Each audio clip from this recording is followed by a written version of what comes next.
മിശിഹായിൽ പ്രിയ സഹോദരീ സഹോദരങ്ങളെ,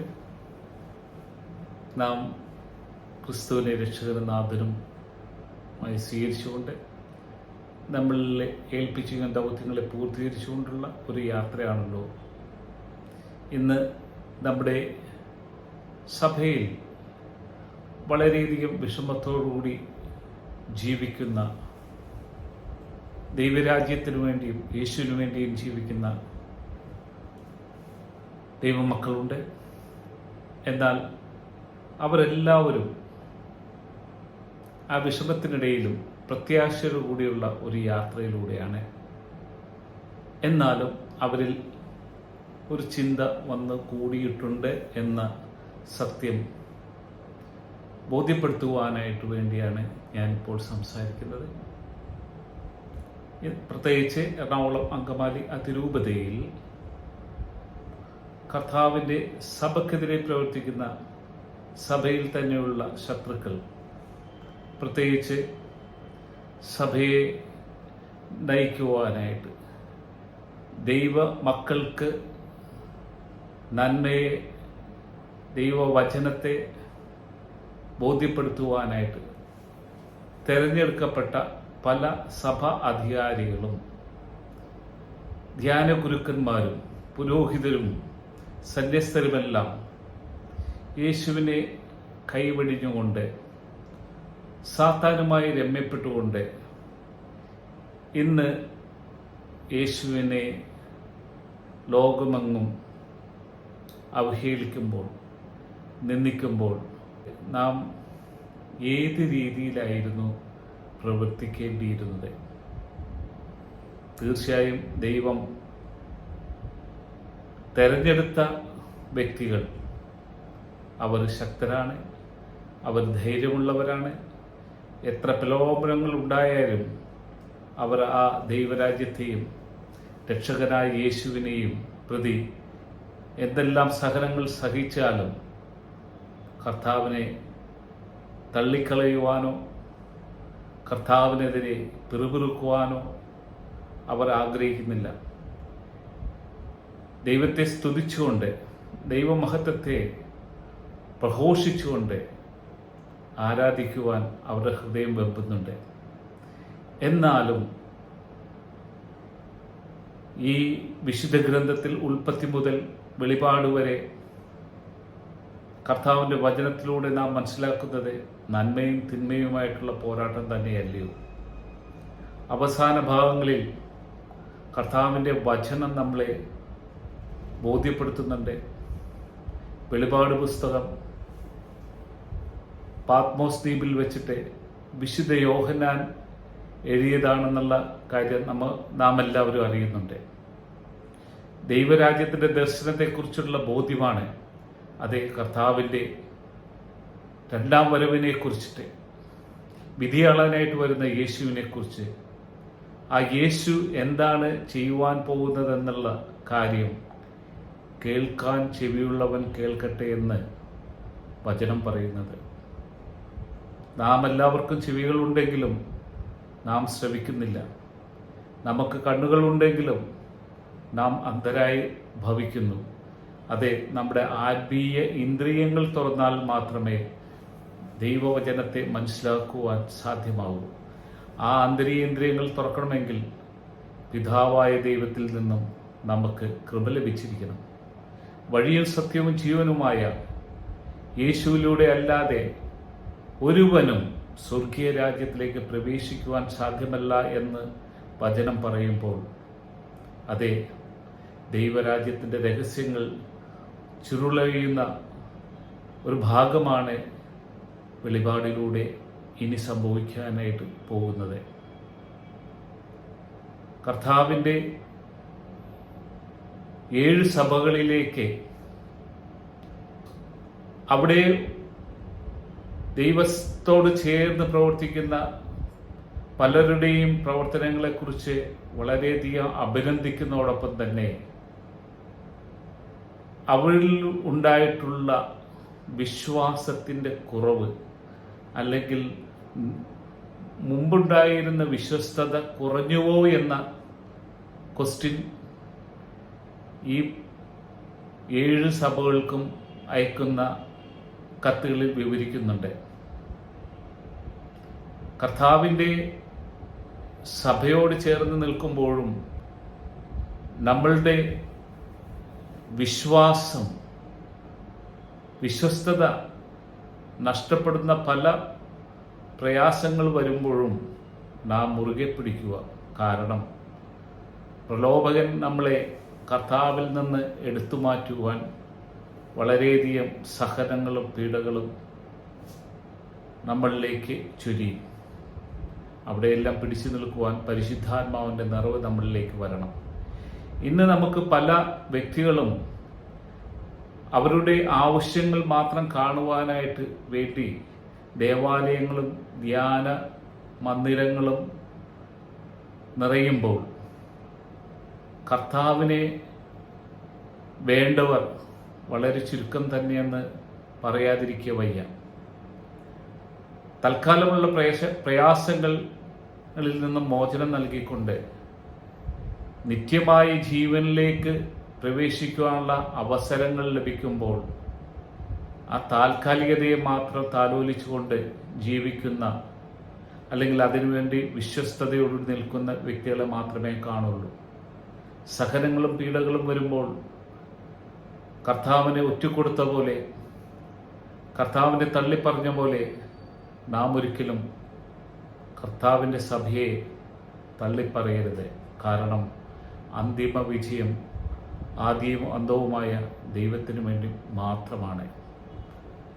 അതെ, കേൾക്കാൻ ചെവിയുള്ളവൻ കേൾക്കട്ടെ എന്ന ആ വചനം വെളിപാട് പുസ്തകത്തിൽ 7 ഇടങ്ങളിലേക്ക് ബോധ്യപ്പെടുത്തുന്നുണ്ട്.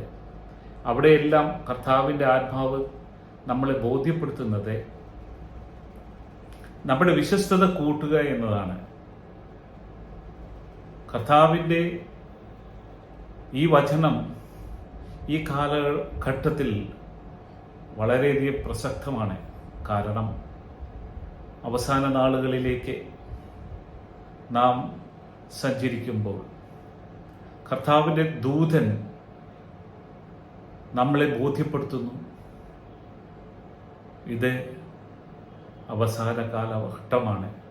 അതുകൊണ്ട് തന്നെയാണ് നാം ഒരിക്കലും പ്രതീക്ഷിക്കുന്നില്ല പുരോഹിതരിൽ നിന്ന് കർത്താവിൻ്റെ സഭയെ തള്ളിക്കളയുന്ന ചിന്തകൾ, സന്യസ്തരിൽ നിന്ന് കർത്താവായ യേശുവിനെ തള്ളിപ്പറയുന്ന ചിന്തകൾ, സഭ അധികാരികളിൽ നിന്ന്, ഇടയന്മാരിൽ നിന്ന് നാം ഒരിക്കലും പ്രതീക്ഷിക്കുന്നില്ല.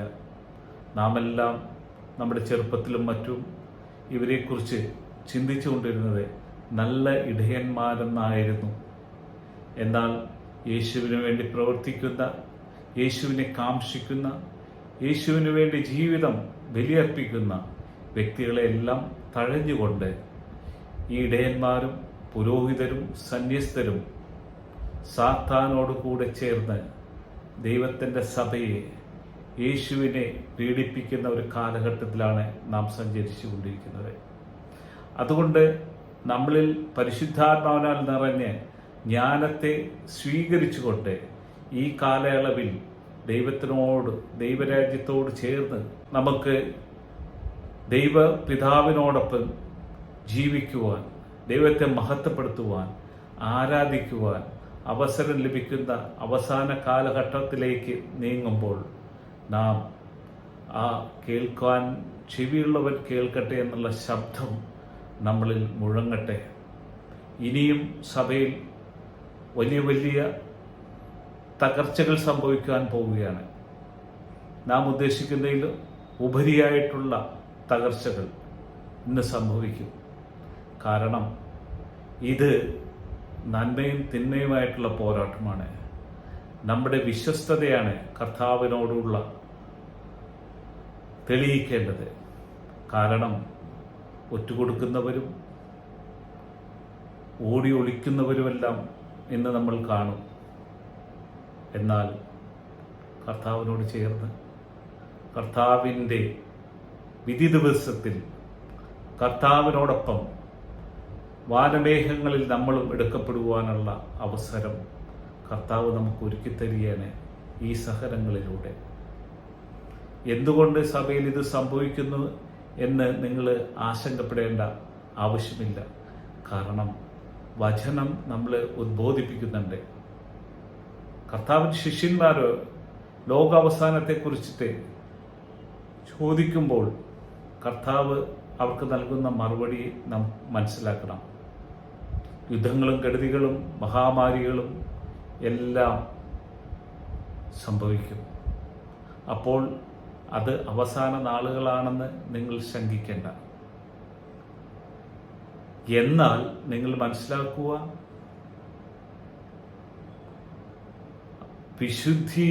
വിശുദ്ധമായ സ്ഥലത്ത് അശുദ്ധിയുടെ അരൂപികൾ കയറി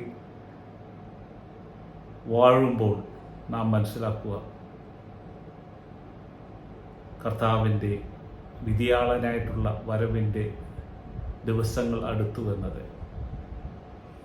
തീർച്ചയായും ആന്തരികേന്ദ്രിയങ്ങൾ തുറന്ന് നാം അത് മനസ്സിലാക്കി നിത്യമായ ജീവനിലേക്ക് യേശുവിനോടൊപ്പം നമ്മൾക്ക് ഈ ജീവിതം മാത്രമല്ല നിത്യമായ ജീവിതമുണ്ടെന്നുള്ള ആ സത്യം, ആ യാഥാർത്ഥ്യം മനസ്സിലാക്കിക്കൊണ്ട് നമുക്ക് ജീവിക്കാം.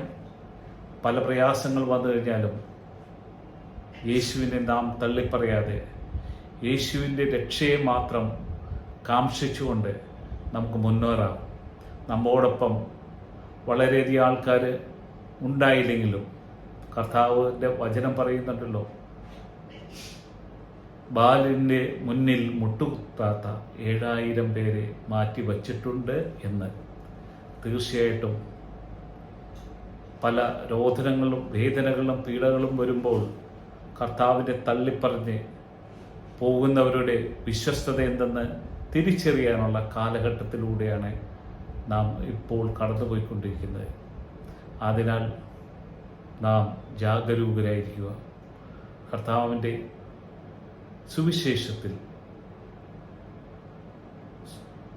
യോഹന്നാൻ ശ്ലീഹ 7 സഭകൾക്കായിട്ട് നൽകിയ ആ വചനഭാഗം വായിക്കുമ്പോൾ കേൾക്കാൻ ചെവിയുള്ളവൻ കേൾക്കട്ടെ. കർത്താവിൻ്റെ വരവ് ഇതെല്ലാം വളരെ അടുത്തുകൊണ്ടിരിക്കുകയാണ്. ഇതെല്ലാം